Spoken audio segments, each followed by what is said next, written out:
Now today I'm going to start thermodynamics. Thermodynamics is the branch of physics that deal with heat and temperature and the relation to energy, work and properties of matter. Thermodynamics physics की वह branch है जिसमें हम देखते हैं कैसे energy work में convert कर सकते हैं या एनर्जी वर्क कैसे रिलेटेड है और वो किस किस प्रोसेस से इनको किया जा सकता है।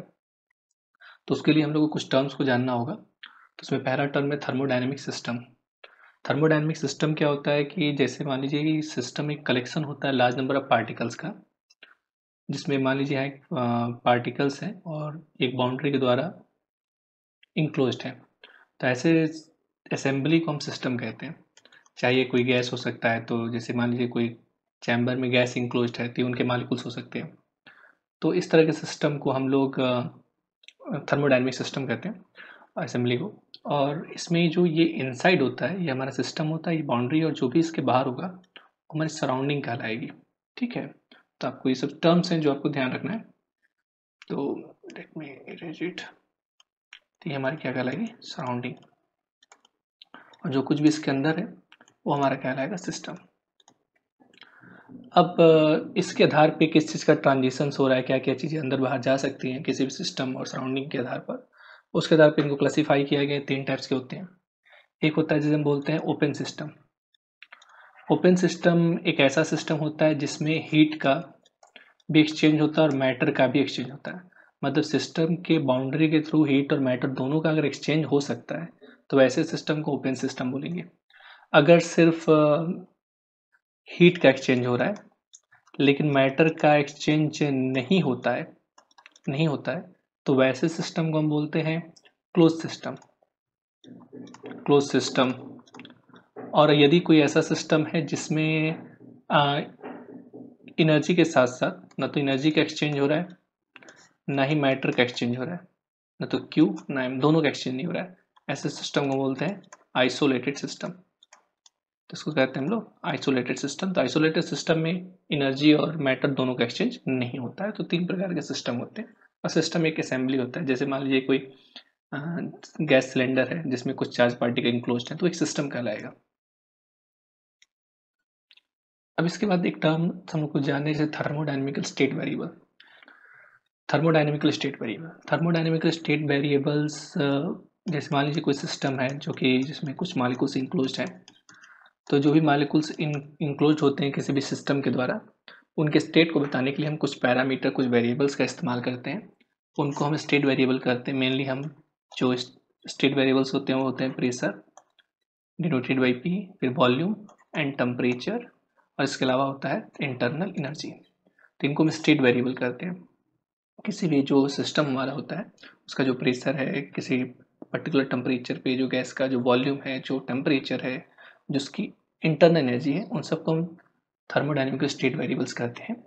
इंटरनल एनर्जी, आप ये 3 चीज़ें तो आप बेसिकली जानते हैं। तो इंटरनल एनर्जी क्या होती है, जो इनके एटम्स होते हैं, जो मॉलिक्यूल्स होते हैं, उनकी जो टोटल काइनेटिक एनर्जी, जो potential energy due to random motions की वजह से जो होता है मॉलिक्यूल्स का, उससे हम टोटल एनर्जी के सम को इंटरनल एनर्जी कहते हैं। तो ये सब टर्म्स आप जानिए। ठीक है, फिर आपका एक होता है थर्मोडायनेमिकल प्रोसेस। जैसे मान लीजिए कोई गैस है तो इसका पर्टिकुलर प्रेशर है, वॉल्यूम है, टेम्परेचर है, मान लीजिए P1, B1, T1। तो ये किसी गैस का किसी टेम्परेचर पे थर्मोडायनेमिकल्स वेरिएबल्स हैं। अब मान लीजिए इसके हम स्टेट को बदल करके मैंने इस गैस का प्रेशर P2, वॉल्यूम V2 और T2 कर दिया। तो इसमें एक प्रोसेस इन्वॉल्व होता है जिस प्रोसेस से हम इसके स्टेट को बदलते हैं। तो जो स्टेट्स में बदलने के लिए जो हम मेथड इस्तेमाल होते हैं उनको हम थर्मोडायनेमिक प्रोसेस कहते हैं। तो ये प्रोसेस मेनली बहुत तरह के होते हैं, बट हम यहाँ 5 तरह के प्रोसेस की बात करेंगे। पहला होता है आइसोथर्मल प्रोसेस जिसमें टेम्परेचर कांस्टेंट होता है। दूसरा होता है आइसोथर्मल प्रोसेस जिसमें टेम्परेचर कांस्टेंट होता है। नेक्स्ट होता है एडियाबेटिक प्रोसेस। एडियाबेटिक प्रोसेस वह प्रोसेस होता है जिसमें हीट एक्सचेंज नहीं होता है, क्यू की वैल्यू 0 होती है, मतलब सिस्टम से कोई हीट अंदर या बाहर नहीं जाता है। आइसोकोइक प्रोसेस ऐसा होता है जिसमें वॉल्यूम जो होता है कांस्टेंट रहता है, वॉल्यूम कांस्टेंट रहता है। यहाँ टेम्परेचर कांस्टेंट रहता है, इसमें वॉल्यूम कांस्टेंट रहता है। आइसोबैरिक प्रोसेस में प्रेशर कांस्टेंट रहता है। ठीक, और साइक्लिक प्रोसेस वह प्रोसेस होता है जिसमें जो गैसियस या जो सिस्टम है वो अपनी इनिशियल स्टेट पे वापस आ जाता है। मान लीजिए किसी गैस का कोई सिस्टम का कोई इनिशियल स्टेट है और फिर अगर वो रिपीट करके कुछ प्रोसेस के बाद सेम इनिशियल जो उसके स्टेट थे उनको वापस पा लेता है, जो प्रेशर वॉल्यूम टेम्परेचर थे वापस उसी स्टेट में आ जाता है। तो ऐसे प्रोसेस को हम साइक्लिक प्रोसेस कहते हैं। तो बेसिकली इन ये जो प्रोसेस हैं इतने प्रकार के होते हैं, इनके बारे में लेटर ऑन डिटेल से पढ़ेंगे, बट आपको यह याद रखना है आइसोथर्मल प्रोसेस में टेम्परेचर कांस्टेंट होता है, एडियाबेटिक प्रोसेस में Q0 होती है, हीट एक्सचेंज नहीं होता है, आइसोबैरिक प्रोसेस में वॉल्यूम कांस्टेंट होता है, आइसोबैरिक में प्रेशर कांस्टेंट होता है, और साइक्लिक प्रोसेस में टोटल जो एनर्जी होती है वापस अपने स्टेट में आ जाता है सिस्टम। ठीक है,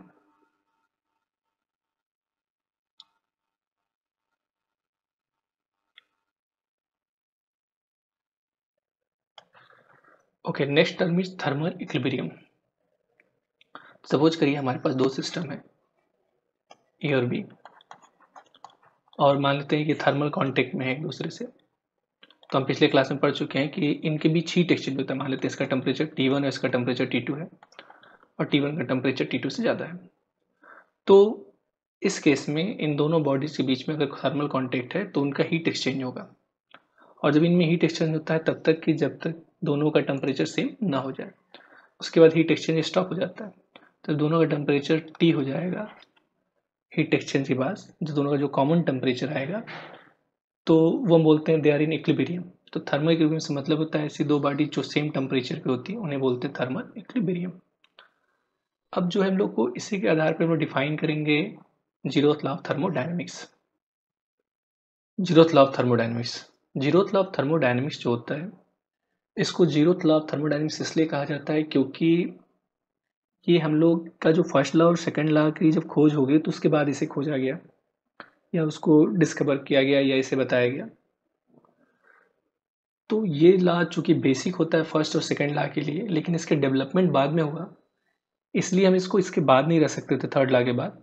इसलिए इन्होंने सेकंड लॉ के पहले इन्होंने रखना चाहा, फर्स्ट लॉ के पहले रखना चाहा, इसलिए इनको नाम दिया गया zeroth law of thermodynamics. Zeroth law of thermodynamics basic होता है जिस पर फर्स्ट लॉ ऑफ थर्मोडायनेमिक्स और सेकंड लॉ ऑफ थर्मोडायनेमिक्स को बेस किया गया। तो इसका मतलब क्या होता है कि मान लीजिए आपके पास तीन सिस्टम है, सपोज कर लेते हैं आपके पास तीन सिस्टम है ABC, ठीक।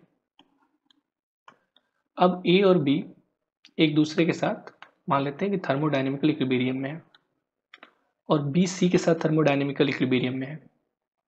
मतलब A B के साथ थर्मल इक्विलिब्रियम में है और B C के साथ थर्मल इक्विलिब्रियम में है। तो जीरोथ लॉ ऑफ थर्मोडायनेमिक्स ये कहता है कि अगर दो सिस्टम किसी कॉमन सिस्टम के रेस्पेक्ट में थर्मल इक्विलिब्रियम में है तो ये आपस में भी एक थर्मल इक्विलिब्रियम में होंगे। इसे हम बोलते हैं जीरोथ लॉ ऑफ थर्मोडायनेमिक्स। तो it state that if two bodies are independently in thermal equilibrium with third body, then those two bodies will also be thermal equilibrium with each other। तो अगर दो अलग अलग बॉडी किसी तीसरे body के साथ, जैसे ए और सी इंडिपेंडेंट बॉडी है, वो एक थर्ड बॉडी बी के साथ थर्मल इक्विलिब्रियम में है इंडिपेंडेंटली, तो आपस में ए और सी में भी थर्मल इक्विलिब्रियम होगा। क्योंकि जब ए और बी में थर्मल इक्विलिब्रियम होगा तो इनका कोई कॉमन टेम्परेचर टी होगा, और फिर इन दोनों के बीच थर्मल इक्विलिब्रियम होगा तो इनका भी कोई कॉमन टेम्परेचर टी आएगा। तो जब ये दोनों ए और बी आपस में थर्मल इक्विलिब्रियम में है, बी और सी का टेम्परेचर कॉमन है, तो ऑब्वियस है कि ए और सी का भी टेम्परेचर क्या होगा, सेम होगा। अगर ठीक है तो इसको बोलते हैं जीरोथ लॉ ऑफ थर्मोडायनेमिक्स। तो इसके आधार पर हमारा फर्स्ट लॉ सेकंड लॉ जो कि इंपॉर्टेंट कॉन्सेप्ट है जिसमें बहुत सारे क्वेश्चंस बनते हैं, उसको हम लोग डिस्कस करेंगे।